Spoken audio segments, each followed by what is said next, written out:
We have an outbreak that has spread around the world rapidly through new modes of transmission about which we understand too little and which meets the criteria in the international health regulations.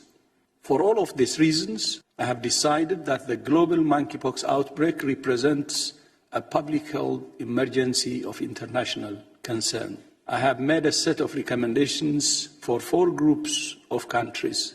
First, those that have not yet reported a case of monkeypox or have not reported a case for more than 21 days. Second, those with recently imported cases of monkeypox and that are experiencing human-to-human transmission.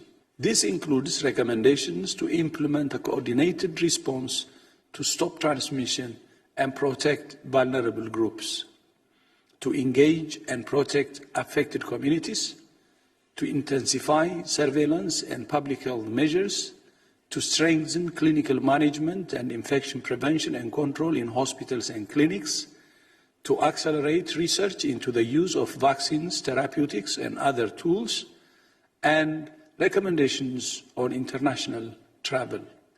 The third group of countries is those with transmission of monkeypox between animals and humans. And the fourth is countries with manufacturing capacity for diagnostics, vaccines, and therapeutics. Although I'm declaring a public health emergency of international concern, for the moment, this is an outbreak that's concentrated among men who have sex with men, especially those with multiple sexual partners. That means that this is an outbreak that can be stopped with the right strategies in the right groups.